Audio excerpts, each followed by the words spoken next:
really the only reason that couples fight is because they're in fight or flight. Okay. What's happening in fight or flight? There's a threat.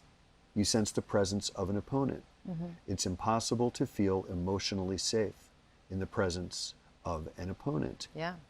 So when when your sympathetic nervous system gets triggered, Yeah. it takes over not just your physiology, but it actually distorts your thoughts. And so as an organism, like it changes the neurocircuitry, it changes the blood flow to your brain, it changes your prefrontal cortex, which is the seat of your rational thought, kind of goes offline, the blood flow decreases to it, and your threat assessment access, your amygdala, your hippocampus, they become hyper stimulated. Right. And so as an organism, you become basically a being in survival mode, scanning the environment for threat. Wow. And therefore, everything that you see becomes a threat. Wow. What you have to learn is how to, I call it the false fire alarm. So, we've all been in a building when the fire alarm goes off, Yeah. and you know that there's no fire. Right. And so there's this obnoxious noise. It's going, really alarming. Yeah. But no one's jumping up and running around looking for the exits. Right. Everybody's like, oh my God, that's so annoying. It's the second time it's gone off this month. I hope they fix that. Yeah.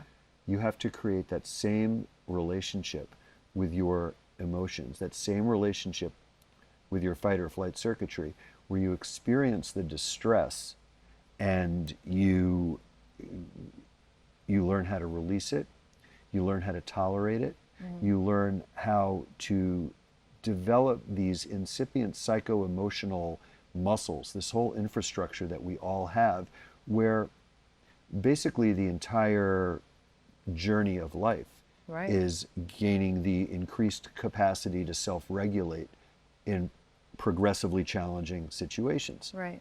So, you're a little baby and you learn not to pee and poop yourself, Yeah. and you get a little older and you learn you can't just butt to the front of the line or interrupt people when they're talking. And so you learn how to socialize and how to let people, finish their sentence.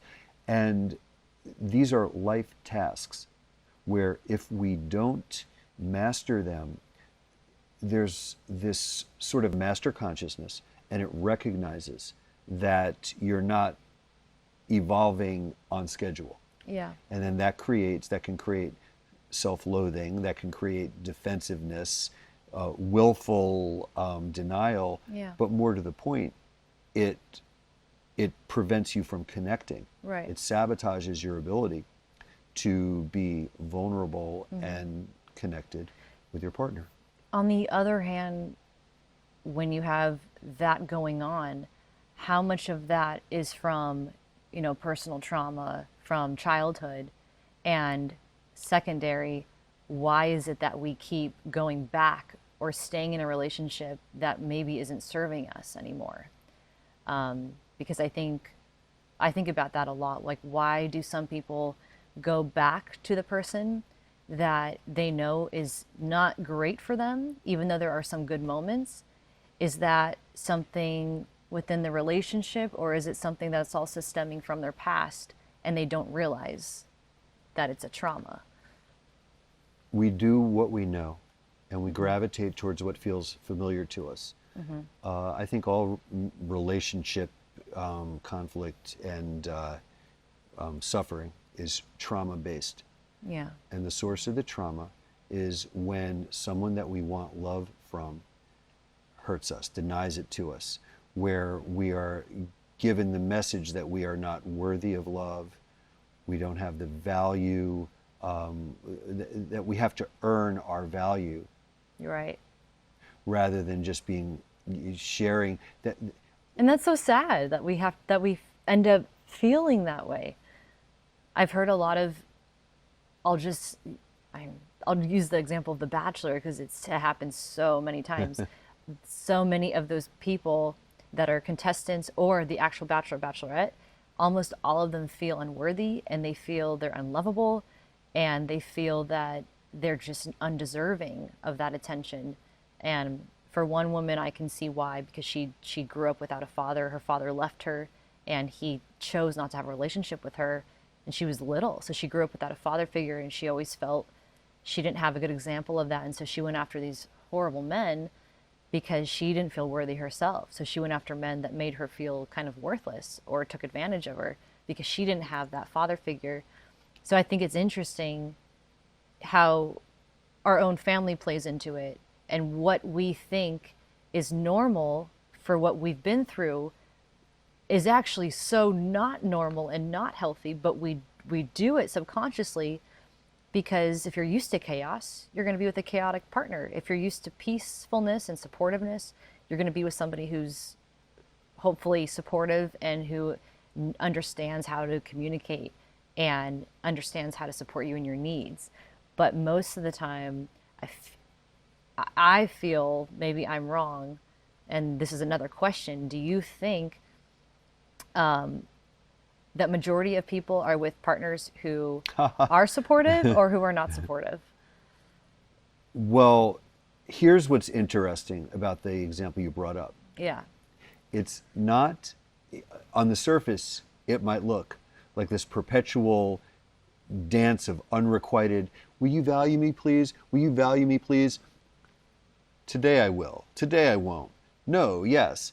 That's not really what's happening. Mm-hmm. What's really happening is the person's going, will you please tell me that I'm not worthy of your love? Will you tell me that right now? And the other person's going, yes, I will. You are not. Interesting. And it's a drama. It's a pretend. It's a charade. Yeah. Huh. Never thought of it like that. It's a dance. Yeah. Where everybody knows their roles. Right. And it feels very familiar. Wow. So would you say that a couple who is having disagreements and they're finding themselves, fighting more often than not, even though they've been able to communicate, where do you think that's stemming from? Is it a matter of being, maybe one person is frustrated, for me, everything is a symbol. Yeah. So it's like if somebody is, let's say that you're getting along really great, and the two of you, everything is terrific, and one of you is always leaving the dishes in the sink, and it drives the other person crazy. Yep. If you're getting along really great, then the person's going to say, oh, babe, you left the dishes in the sink again. I hate that. Oh my God. Please. All right, I love you so much, hon. But if you're not getting along, you're going to be like, and you left the dishes in the sink again. You don't even give a shit about this marriage. You don't even care about our relationship. Right? Mm-hmm. Everything is a symbol.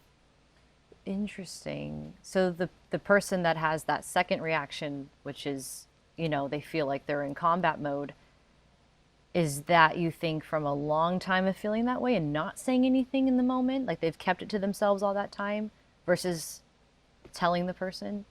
It can be. Yeah, that could be one Yeah. a habit that they learn, picked up growing up is, well, this is how I handle these things. In our family, what we do Right. is we pretend it, we smile, and we pretend everything is okay, and we let it simmer. Although that's not what's happening either. It's all a big game. Yeah. It's all a big charade. I mean, it's what we do is we know that there's this tension in the air, but we're not going to acknowledge it, and that's part of the game we're playing. Mm-hmm. Is feeling the tension and not acknowledging it. Right. We do what we know. We do what we grew up with. Right. And that's one of the simplest troubleshooting approaches to marriage work, is just seeing where people are limited just by their own experience. Yep. And that they don't know that you don't have to fight. Yeah. You don't have to hold it in and then explode. You don't have to, there's a million ways Yeah. of creatively, dynamically, fluidly engaging with every situation in a way that brings, in a way that nourishes and nurtures your connection with each Yeah. other.